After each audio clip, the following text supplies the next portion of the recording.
Hai Sobat Titi Balik, kembali lagi di channel Titi Balik Movie bareng gue, Jackie.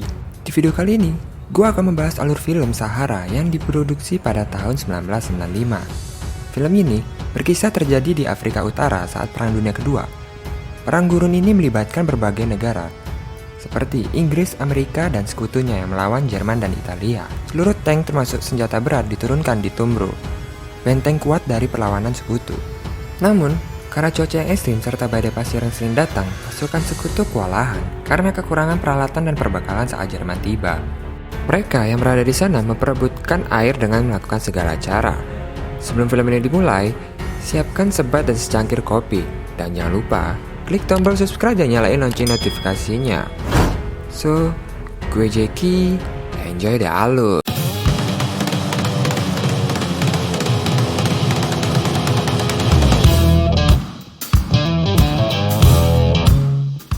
Di awal film, terlihat unit taktis Amerika terkurung di tengah medan pertempuran.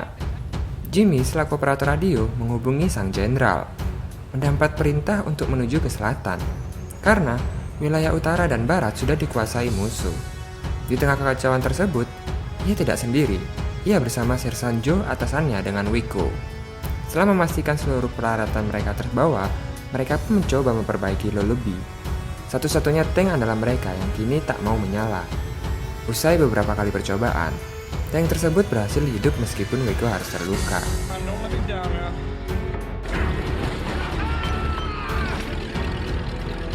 Mereka pun melewati perjalanan yang cukup jauh, hingga bertemu dengan pasukan sekutu yang bernama Kapten Holiday. Dia merupakan kesatuan medis yang berasal dari Inggris. Sang kapten mengenalkan 5 orang lainnya, yang berasal dari negara berbeda. Mereka bernama Frankie, William, Clark, Casey, Bates. Terlihat di mana mereka juga dalam kondisi yang serupa, kekurangan air, serta camp yang sudah porak-poranda. Tak usah berbasa-basi terlalu lama, langsung mengajak mereka untuk segera ke selatan. Namun, Holiday berkata jika selatan adalah bagian terburuk dari gurun di Libya. Bahkan, William berkata jika kemustahilan bisa menembus ke selatan hanya dengan kaleng berjalan untuk melanjutkan perjalanan bertiga. Namun tiba-tiba French ingin ikut bersamanya, dan karena satu-satunya yang mempunyai kendaraan hanyalah tank Amerika, pada akhirnya Holiday memutuskan untuk ikut, mengajak mereka semua. Di perjalanan tak ada satupun benda yang mereka lihat kecuali pemandangan padang pasir yang gersang, hingga kemudian Lullaby kembali menyandat dan menyebabkan mereka harus kembali berhenti. Waktu tersebut mereka pakai untuk menghubungi radio, rencana untuk ke Tobruk, salah satu benteng kuat tempat sekutu bertahan.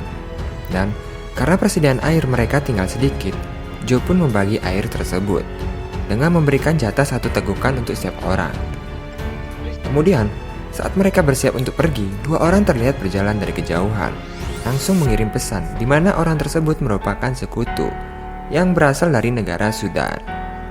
Ia pun datang dan memperkenalkan diri dengan nama Tambul, serta tawanannya Italia yang membawakan peralatannya bernama GCP. Tambul yang memang mengetahui peta gurun diminta mengantar mereka untuk menuju ke sumur terdekat. Dan setelah Tambul menyetujui, Joe memberikan 1 ransum untuk ia bertahan hidup. Ia tidak diikutsertakan lantaran Joe menganggapnya hanya akan menjadi beban, dan meskipun sang kapten tak tega untuk meninggalkannya, keputusan seluruhnya sudah diserahkan kepada Joe. Ia pun berlari bertati-tati, berusaha mengejar, dan perlahan jauh di depannya ia terjatuh berkali-kali dan pada akhirnya ia hanya dikerjai mereka.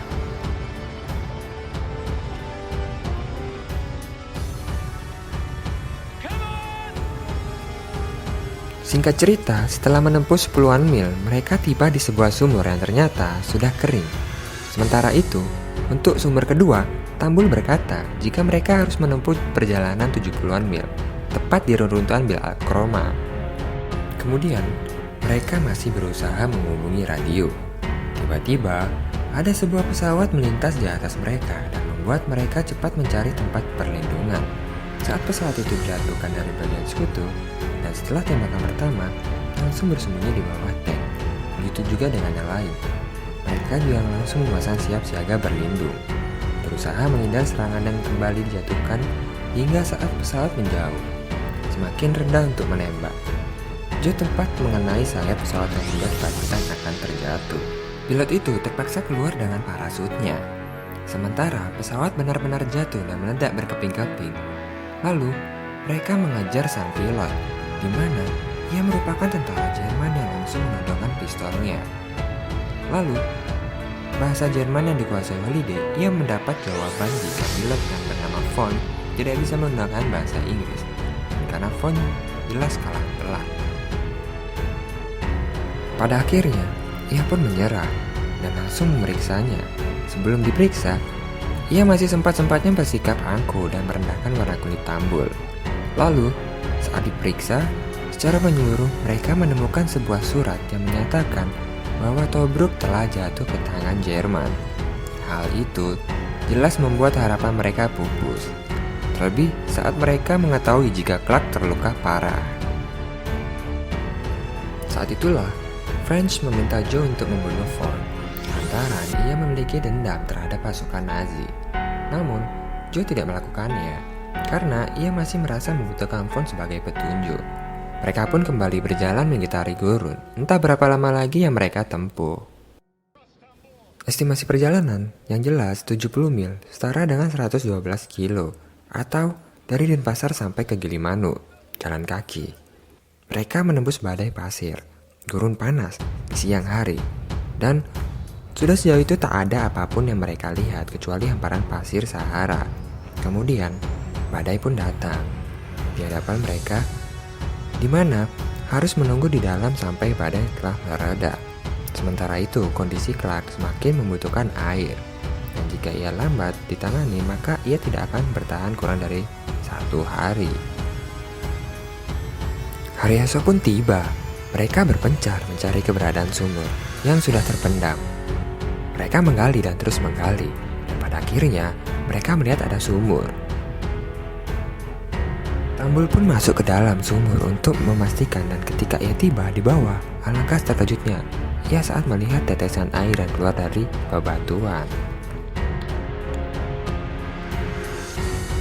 Ia langsung meminta sebuah ember atau benda apapun yang bisa menampung tetesan air, yang entah sampai kapan akan penuh. Di sisi lain, pasukan Jerman baru saja menemukan sumur yang ternyata sudah kering. Lewat dapat bantuan dari tawanan Arab, mereka berencana menuju ke Bir al-Kroma dan meminta satu mobil untuk mengecek lebih dahulu. Sementara itu, tetesan air dengan perlahan mulai penuh. Joe memberi jatah semuanya 3 tegukan dan 1 gelas untuk Clark. Namun, di tengah kebahagiaan mereka, tiba-tiba Clark sudah tidak sadarkan diri.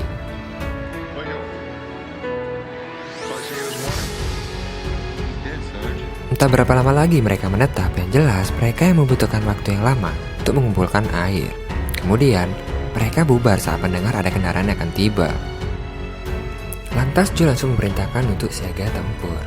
Saat pasukan Jerman terlihat datang dengan menggunakan 1 mobil, lalu 6 orang tersebut turun. Mereka tidak mengetahui bahwa pasukan Joe telah bersembunyi di berbagai tempat. Mereka masih terus melangkah, hingga saat melihat jejak kaki, Joe langsung menembak mereka dan mengawali pertempuran. Sontak dalam beberapa detik, 4 dari mereka dibuat tewas mengenaskan. 2 yang tersisa diancam akan dibunuh dan berujung menyerahkan diri. Salah satu dari mereka pun langsung diintegrasi dan ditanya di mana keberadaan pasukan mereka yang lainnya. Namun, ia hanya membisu hingga Joe pun menawarkan segelas air agar ia membuka suara. Dia pun berkata jika terpisah dari barisan dan tersesat. Namun, Joe tidak mempercayainya dan terus mendesaknya. Setelah berkali-kali ditanya, ia akhirnya mengaku mereka unit yang diperintahkan untuk mengecek sumur.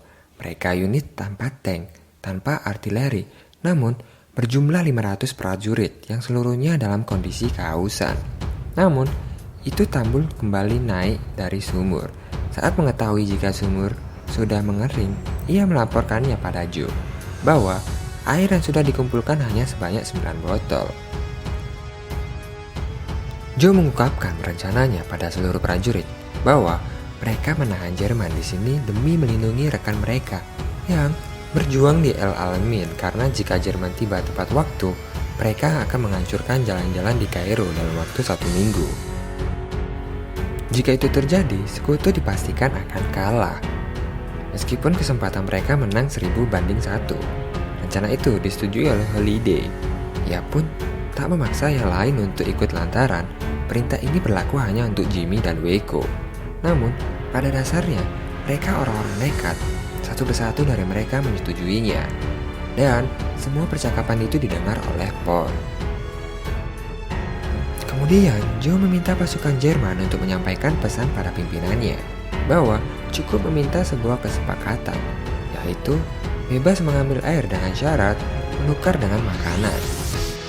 Namun, Von tiba-tiba berteriak jika pasukan Jerman sudah ditipu karena air di sini sudah habis.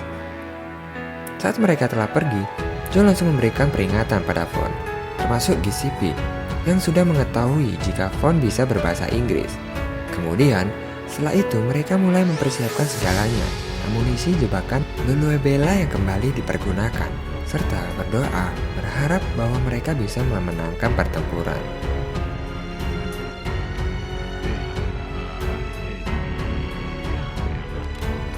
Scene pun berpindah. Satu orang pasukan Jerman yang melapor diadili oleh atasannya lantaran ia sudah membocorkan rahasia pasukan mereka. Dan perihal kesepakatan, sang pimpinan merasa dirugikan dan memutuskan untuk melakukan perlawanan. Beberapa waktu kemudian, saat mereka sudah dalam posisi, ratusan pasukan Jerman muncul. Mereka maju dengan sangat yakin tanpa tahu jika jebakan telah tertanam di sana.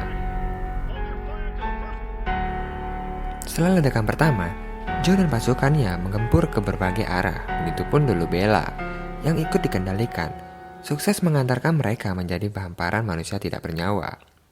Joe benar-benar menunjukkan jika ratusan orang bukanlah apa-apa melawan mereka bersembilan.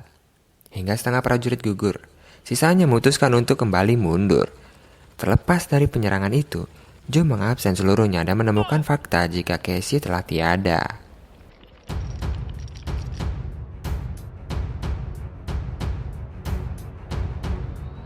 Williams, you okay? Yeah, I'm still here. Casey!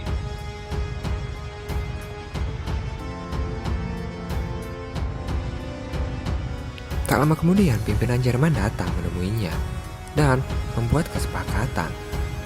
Namun sebagai pimpinan Jerman tidak terima jika harga dirinya diinjak-injak. Tak mau mengalah dan mengancam untuk menyerah. Joe menolaknya dan mengubah kesepakatan tiba-tiba. Tiap setengah liter air untuk satu senapan dan 1 liter untuk satu mortir. Padahal sumur yang Jerman perebutkan jelas sudah kering. Sang pimpinan Jerman sangat tidak terima. Ia merasa sangat dipermainkan, sehingga anak buahnya yang sudah bersembunyi diperintahkan untuk melakukan penyerangan. Hal tersebut membuat William tewas tertembak.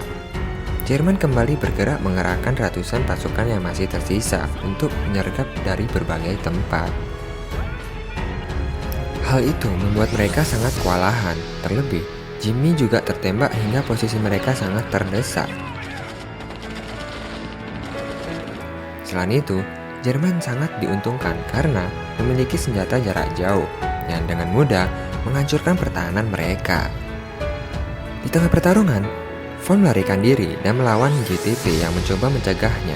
Saat itulah ia hendak melaporkan pada Joe, namun dia ikut terbunuh di sana. Tak membiarkan Von kabur, Tambul yang sejak awal membencinya langsung mengejarnya dan menangkapnya dengan cara yang paling kejam.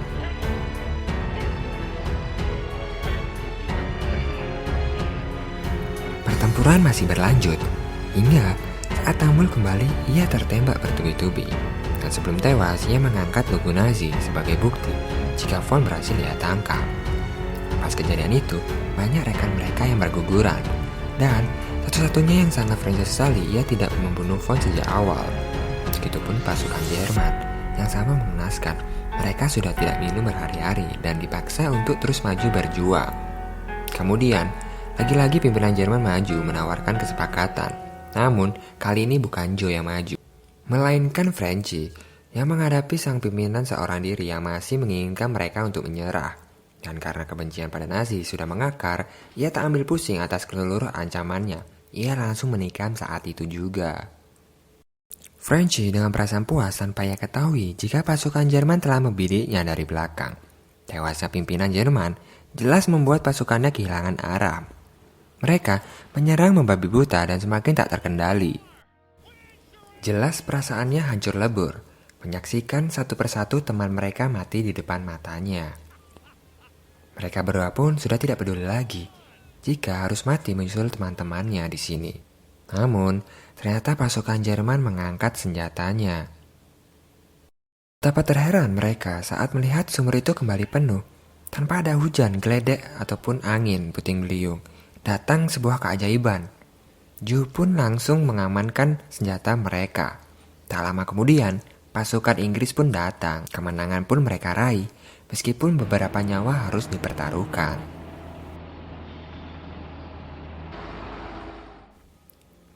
Dan film pun berakhir. Itulah aksi pahlawan yang gugur saat berperang berkat pengorbanan mereka. Pasukan sekutu akhirnya berhasil melewati dan memenangkan pertempuran ini. Dan terima kasih buat kalian yang sudah menonton sampai habis. Saya ucapkan terima kasih. Dan sampai berjumpa di next video.